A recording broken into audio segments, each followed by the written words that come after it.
It was supposed to be the biggest attack since World War II.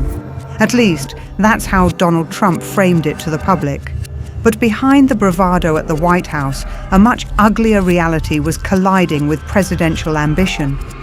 According to explosive reports, Trump was forced to shelve massive planned strikes on Iran, not because of a sudden breakthrough in peace negotiations over the Strait of Hormuz, as he claimed on Monday, but because the United States simply doesn't have enough missiles left to fire.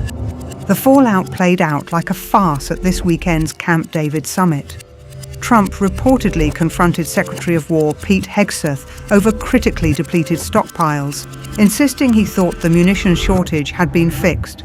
Hegseth, reportedly with no answers, shifted the blame to his deputy, Stephen Feinberg, claiming he had been misled. As the uncomfortable facts leaked, the White House and Pentagon scrambled to label the whole saga 100% fake news. But the numbers tell a different story. The scale of American munition exhaustion is staggering. Take a look at the air defenses protecting US troops and Gulf allies. THAAD interceptors are down by nearly 80% compared to pre-war levels. Patriot interceptors are roughly 50% depleted. And the Army Tactical Missile System, ATACMS, the workhorse of long-range strikes. Reports indicate the stockpile is virtually exhausted. Basically, none left.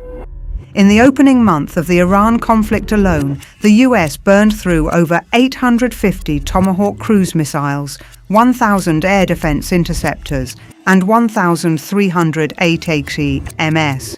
The tragedy is that this was entirely predictable. Back in February, just days before the Epic Fury operation launched, General Dan Kane, the chairman of the Joint Chiefs, explicitly warned that dwindling stocks and limited Allied support would put US troops at severe risk. He was ignored. Trump has kicked off military operations in 7 countries since taking office. Add to that the years-long drain of sending weapons to Ukraine and the 12-day war of June 2025, and you have a defense industrial base that has been bled dry. This isn't just a Washington problem, it's a geopolitical crisis. Gulf allies were reportedly a driving force in urging Trump not to escalate further. Why? Because they know that if Iran retaliates, the US doesn't have the Patriot or THAAD missiles left to defend them. The security umbrella is fraying.